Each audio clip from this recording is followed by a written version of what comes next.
Freed from the deep, the spirit of a rejected lover invades Lana. Lana is under my control now. Once mates in the ocean depths, now he faces her power as a mortal man. You deserted me forever.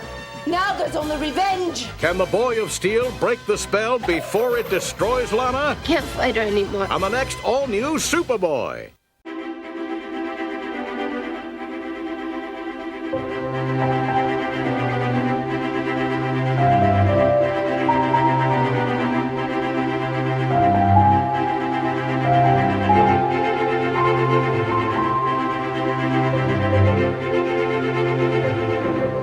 Welcome back, Superboy Beyond fans. With you as always is me, Chris, and Tom. Hey guys. So we're going back to the season 2 well for one of our commentaries today. And when I say well, I do mean well because there's water involved. We are going to Revenge from the Deep. Which is, as far as I'm aware, it's quite a divisive episode. There are things I remember liking about it, and there's things that I just think were stupid. It's very cringeworthy, this episode. Yeah. It's one of those ones where it doesn't make that much sense. There's just a lot of convenient things happening. Yeah. Bit weird. Anyway, Yep. Should we get into it? Yep. So just remember, guys, we're not going to have any clips from the episode in it. There's going to be no audio from it. There's going to be a very heavily filtered version right up there. Just so you can keep in track. And I'm going to count you in with a 3, 2, 1 glub glub because of the water. Okay. All right. So get your DVDs set up. This is season 2, episode 23. So 3, 2, 1, glub glub. So, yeah, this is one that I don't rewatch very often. All I really remember about this episode is that it's sort of a weird one where they kind of combine Aquaman and Hawkman a little bit with the whole, yeah. I'll explain why I think that when we get into the episode, but it's sort of a combination of Aquaman and the Hawkman, Hawkwoman story. And not in a good way, particularly. This isn't one of my favorite episodes. If anything, it probably is one of my least favorite, to be honest. I will say this, though. The way it is set up. I do like the intro. Yeah, I mean, it sets it up very, very noirish with the 60s scenes. And it was also interesting when this shot had begun and it started on the lava lamps. Like the lava lamps were in color, but everything else was black and white. So it had a sort of a Pleasantville type or a Sin City type thing going on just for a second. Yeah. I think that's interesting. And they did so well with, reestablishing, the hairstyles and the designs and the clothing of the 60s with this sequence. Like this intro sequence is easily one of my favorite parts of the episode. I kind of wish that they kept it going and done sort of a flashback and forth type story like they did with Hell Breaks Loose. That could have been interesting. Yeah. You could kind of think of this episode almost like a prototype for Hell Breaks Loose in the way it's done. Yeah, a little bit. I'm guessing, when they looked at it, they said, we kind of screwed the pooch a little bit with Revenge from the Deep. Let's go back and see what worked and what didn't and fix it.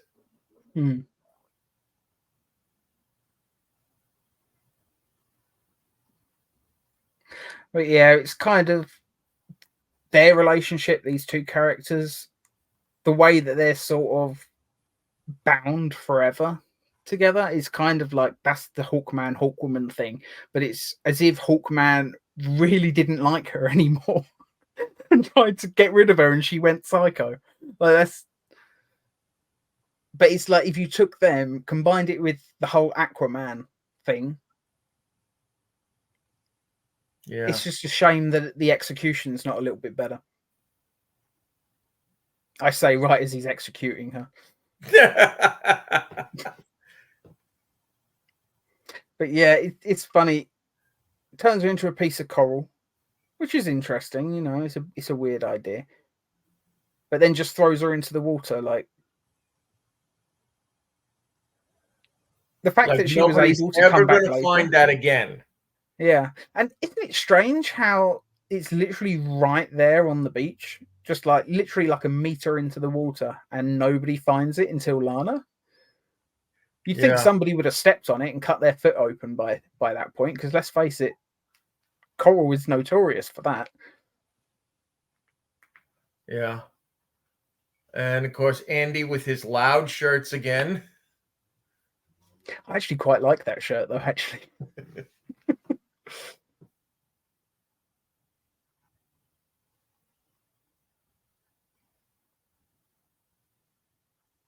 I do like how much more innocent Andy has become over the course of the season.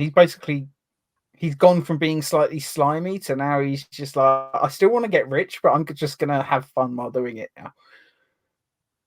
But I love the fact that he also thinks that within 5 minutes he's discovered the long buried treasure. Yeah. He's not the brightest. Not when money's involved. He's almost like, Daffy Duck when it comes to money.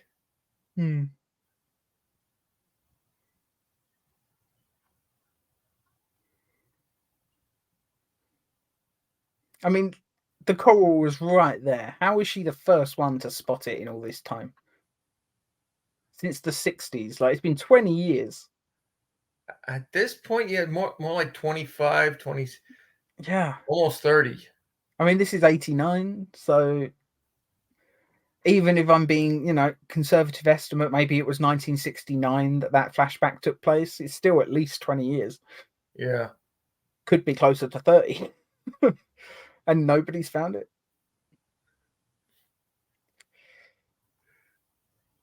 And I It's love funny Clark as well. Like, just he's using his using his- X-ray vision. And that's what I was just going to say as well. I love that he's using his power for this, but it does give me flashbacks to a certain version of the Death of the Kents. Like, all we need is for Andy to find the buried treasure, open it up, and get them all killed. Yeah. Oh no, we've got Blackbeard the pirate's disease.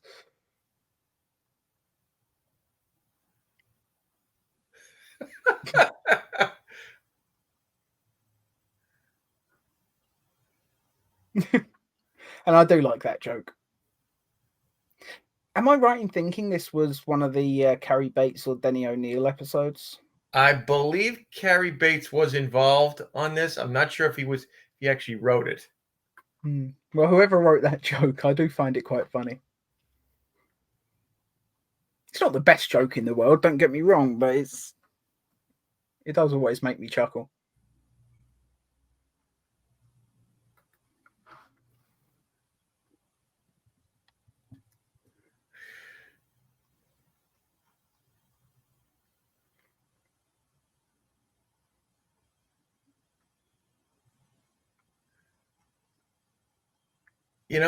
Anytime in a show like this where somebody finds something on the beach or in the ground, and then they put it onto their nightstand before bed, it doesn't bode well. Yeah, it's a become trope. a little bit of a trope, yeah. It's even quite similar to the whole Spider-Man 3 when the symbiote takes over Peter while he's sleeping, Yep. Slightly different method, like slightly different route to get there, but it's a very similar thing. Apparently Toby Martin wrote this episode.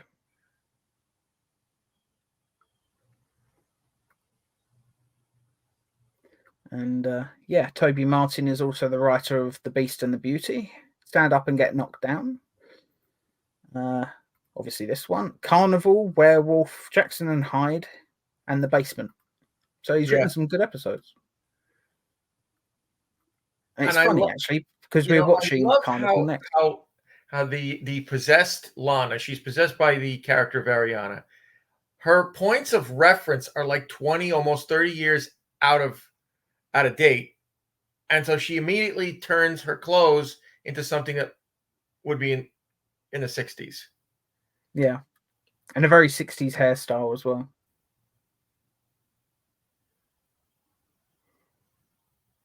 I've always liked that moment when he takes off the glasses as well. It's very similar to the Christopher Reeve in Margot Kidder's apartment, you know, when he does the same thing. Yeah.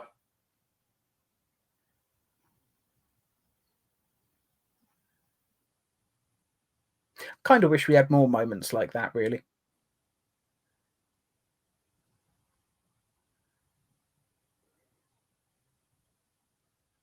I'd love to know what he said. Well, whatever it is, it was enough to piss her off. I do like as well. I love the fact that she's gone back to the same bar from the beginning, but what was just a really nice sort of just a really nice bar, and now it's been taken over by the bikers.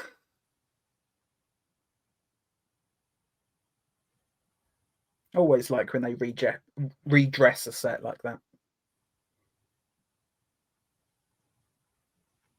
And it is one of the better bar sets as well.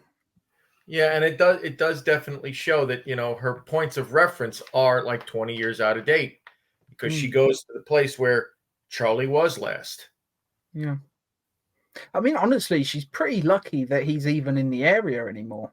Like, I mean, if I was Charlie, first thing I would have done after getting rid of her is move across country. Good luck finding me then if you ever come back, you know. I know later on he says that he always plans to go back for her someday, but I wouldn't have thrown the coral in the water if that's the case. I would have maybe kept it in a box or something. Well, perhaps if he'd kept it near himself, I don't think she can possess him though, because they're the same species. I think it's just humans that are susceptible because they're weaker life forms. She could have reformed herself and had a fight with him, and he didn't want that. I mean, he lives on a boat. Take the coral, drop it somewhere much deeper. Or instead of throwing it like a meter in front of him, full on lob it, you know. He's a man from Atlantis. I'm sure he has increased strength.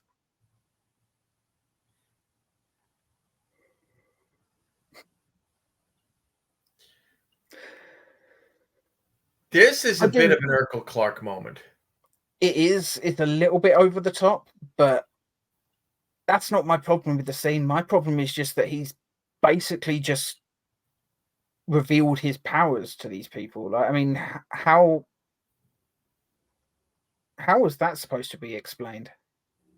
Well, you know, Clark could justify it by saying, well, they're all drinking, so they're drunk, and nobody's going to believe drunks. Still, it's a little bit of a trail that someone could follow, considering the first thing he did when he walked in was tell them his name, show them his college press ID. If someone wanted, they could probably cause some trouble for Clark there. I do like the barman though with his reactions. It's obviously a very comedic episode, and I do think the comedy works.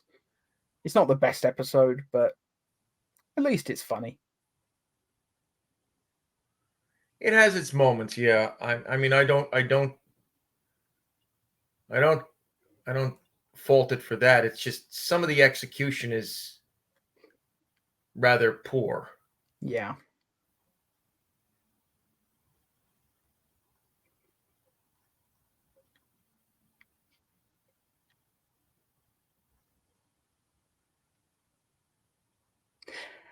The annoying thing is it can't have been a particularly cheap episode to do as well. I mean, you had to redress that bar. So you had the 60s version and the 80s version. Use all these costumes, hiring the makeup and hair people to actually get them into the right style. There's visual effects. Hiring the boat probably cost them money. It's a lot of location stuff as well. I doubt it's one of the most expensive episodes of the show, but it can't have been cheap. So it almost makes me wonder what went wrong. Part of me thinks it just needed a second part. It just needed to be longer so we could actually develop what this guy's deal is. Yeah, and I also think that, it could have used another pass over the script. Yeah. I'm sure that there's stuff that they didn't film again, like Microboy, that is missing from it, that would explain things a little bit better. Mm.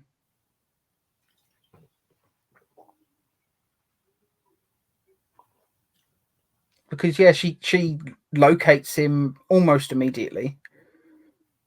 They're reunited. They have a fight, but there's nothing to really say. Like, I mean, he's saying here he learned so much living among the humans, but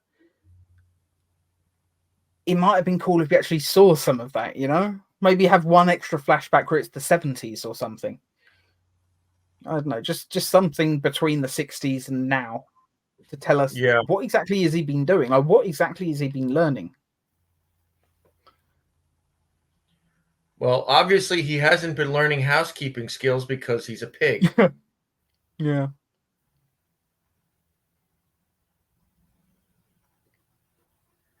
And it doesn't look like he's aged at all in the last 20 years.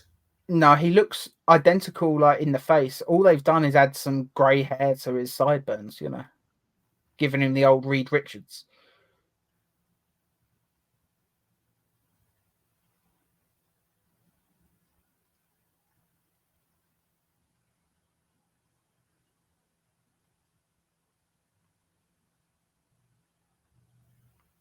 I mean, it's weird. This episode, it opens with Charlie murdering a woman. Yet the moment he's reintroduced, they play him as incredibly sympathetic, like he's a nice guy. He's just concerned for Lana at this point, because part of it is he doesn't want to deal with this Ariana or whatever her name was.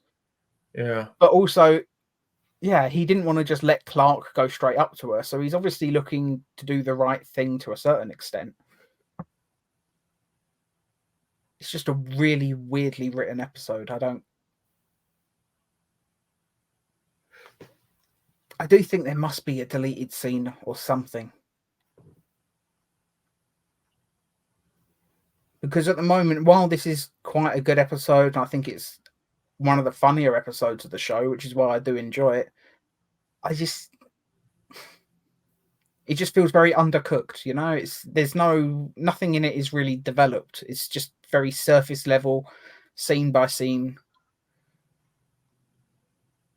But it feels like there's some connecting scenes that are just missing, where maybe some of that world building was potentially. Yeah. I will say this though, Stacy, as always, is great. Yeah. I mean, she's working with, shall we say, a piss poor script, but she's doing her best with it. And it is funny seeing Stacy like being all badass and using like telekinetic and psychokinetic abilities and stuff. All I can think is like if they had made an X-Men movie at this point, like she would have been great for Jean Grey. But I'm just seeing this and I'm just like, this is very Phoenix, maybe not quite as dark or developed, but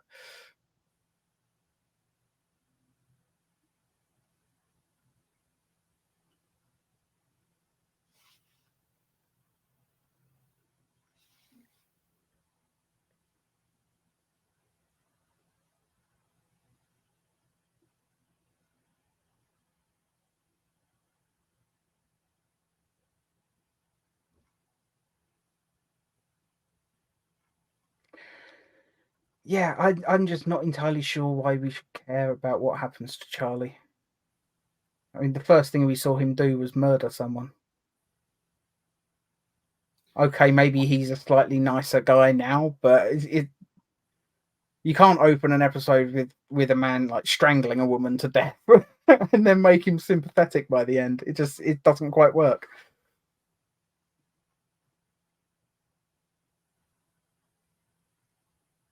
I mean, okay, Superboy's got to save everyone, but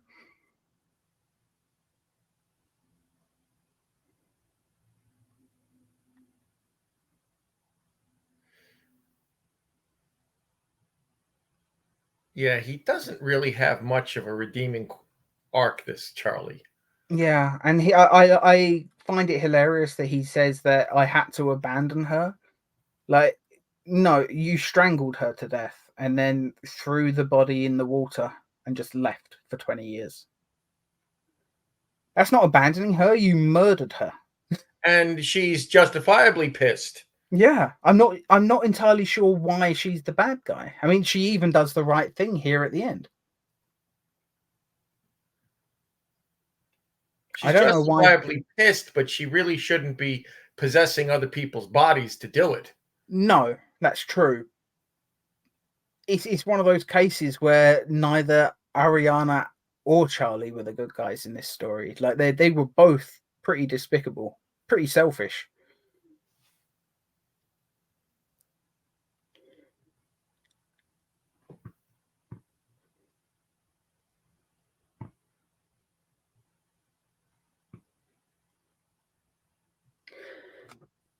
I don't think the guy that plays Charlie is bad though. I think he puts in a pretty decent performance, Yeah, considering how little he's got to go with. yeah, that's Michael Shaner.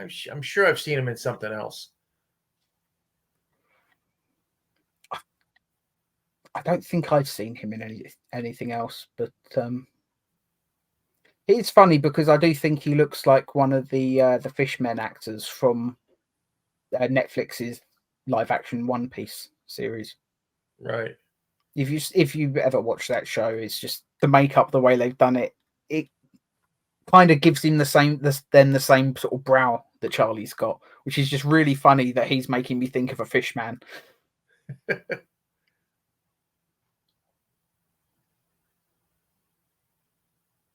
And it's not an insult. I'm just he has a very distinctive brow, that's all.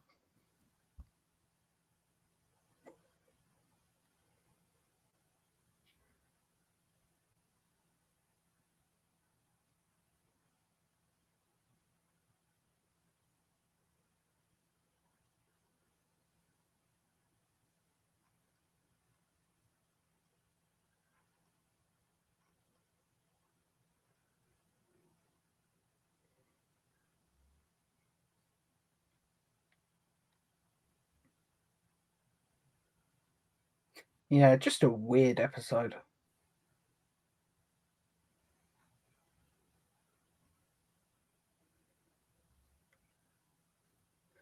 It's not even that it's a poorly directed episode or anything. I think the direction is fine. It's just that there's something missing. Yeah, it's one of those ones where it's hard to put your finger on exactly what's wrong, but yeah, I mean the director of this episode was Andre Gutfrand, who did Brimstone, Escape to Earth, Revenge from the Deep, and Tiger Eye. So only 4 episodes, but I mean Brimstone's a good one. Obviously, Escape to Earth is a pretty iconic one just because it's the second part of that story. I'm not a big fan of Tiger Eye, but I don't think it's the worst thing in the world. I don't think there is anybody who's a big fan of that episode. Yeah, I don't hate it. I don't think it's the worst thing in the world. It's not one that I would watch willingly. Yeah. I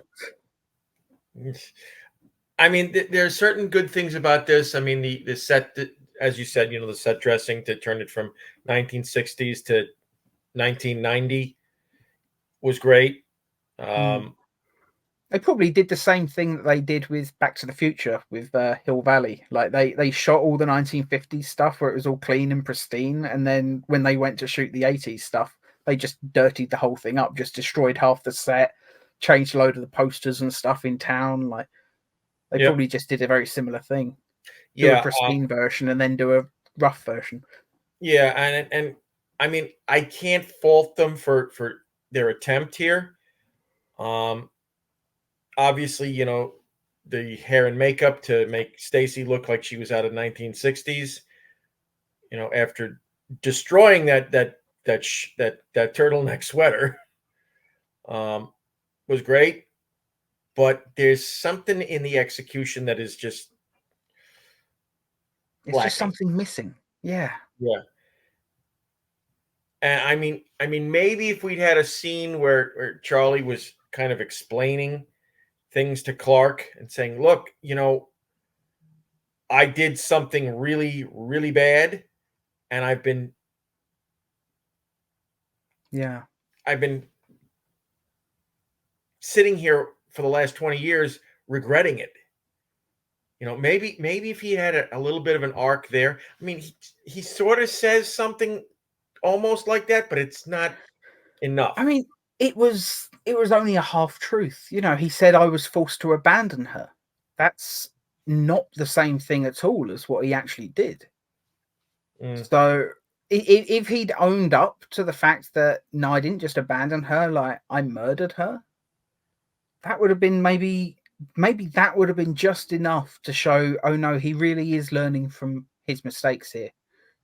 But he doesn't do that. He doesn't admit that he murdered her at any point. yeah, And you think she would. You think when he said I was forced to abandon her, you'd think she would, come back at him with, you murdered me. You didn't abandon me. You didn't leave. You strangled me to death. You would think she would say, like, you're still not owning up to what you've done, kind of thing. But yeah, but technically he didn't murder her because she was still alive I in a mean, sense. it's close enough though.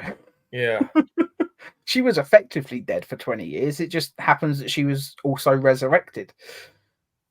yeah, because I Lana think it found still her. counts. Yeah, Yeah, which again, very, very strange that she's just a piece of coral on the beach that close to the shore and nobody found it before then in 20 years. Like, how many people do you think have sat on that beach in 20 years? how many people have done a walk with their significant other right past that spot and looked Yeah. down? Yeah, yeah, Plus, if Andy's to be believed, there's buried treasure on that beach as well. So you've got the people coming with their metal detectors every other weekend, just searching for the buried treasure. That yeah, beach must have had so much foot traffic. It just does not make sense that the coral would take that long to find. Like yeah, maybe if there was a scene where, maybe like the coral had become buried over time, they could have had the coral be dug up with that thing that Andy finds, you know. yeah. And then Lana's like, "Oh, this is pretty," and she's Yeah, like, the closest we got to that is when Lana finds it. It's covered in seaweed, "Yeah," which but it's still visible. yeah, it would have been buried under sand a long time ago, surely. With the Yeah, tide coming in and out like that. tide I coming in and doubt. out, hurricanes. I reckon within a week that thing would have been buried. I mean, okay, it's comic books. Maybe we could have had an extra shot where you see the water there and it's not there, and you could have just a shot where it like rises out of the sand. All you'd need to do is have someone slip on their arm under under the sand and just carefully push it up so it breaks the surface. It would have been a nothing visual effect. Super, Yeah, super cheap. So it's just a weird sort yeah. of I thing. I don't think I could give this much more than a 5. This episode. I was going to go 5.5 at most, just because I think it's well directed. I just think it's just too much missing to go any higher than that. Yeah, Maybe 5.25 split the difference, but yeah. that I is mean, being generous. yeah. It has its moments. I mean, you said it yourself. The comedy is done very well. Um, And I do think on the season 2 scale, it's not bad. There are much worse episodes in season 2. yes, So maybe that's such as why, Tiger Eye. such as Tiger Eye. Yeah. Uh, yeah. Yeah. Not that bad, but yeah, this isn't an episode that I'll rush back to at any point. I tell you what, though, we had so much fun doing our rewrites for a couple of episodes from season 1 a few weeks back. Maybe this will be the episode that I completely rework as the first one for season 2 when we do another episode like that. Maybe this is the one I'll call for that. Don't know which one you would want to choose, but you can think about that. It's going to be a while before we get there Yeah, anyway. I don't know if I can which ones I would take. Maybe Tiger Eye. I'm sure you must be able to make Tiger Eye good, or Yellow Perry, and actually adapt more of the comic book or something into it. Honestly, I would probably try and go with Microboy because there's so much missing from that episode. Yeah, turn it into a two-parter. so you can proper extend it out. I mean, you 'Cause could it- have a big cliffhanger halfway through where, you know, he's losing control of his power or whatever. I mean, that's good enough way to do a cliffhanger. You can resolve it fairly easily in part 2. Yeah, I mean, my main problem with Microboy is that he makes the heel turn way too quick. Yeah, it's like, as we said before, it's like there's a scene missing that explains more of his motivation. The only real motivation I understand with Microboy, apart from he has a crush on Lana and he's trying to win Lana, the only other thing is, yeah, his mother is a nightmare in that story. Like, I'm not Yeah. surprised that he did turn bad, because it is the trope. Like, we've seen that in other comic book media as well, I'm sure, you know. Yeah. Yeah, I mean, she's constantly putting him down, you know, and eventually, you know, even the nicest person, you know, constantly being put down like that, they're gonna break. Yeah. 5.25, I think, is the absolute maximum. Yeah. So, what did you think? You know, if you could have fixed this episode, what would you have done differently? Do you think it is even fixable, or do you think it would just be one of those things where it would need a full rewrite from page 1? Yeah, it's a bit of a divisive episode, this. So if you have any ideas, please share them in the comments. We always love reading that stuff. So thank you all for watching. We'll see you next week when we do Carnival. Goodbye.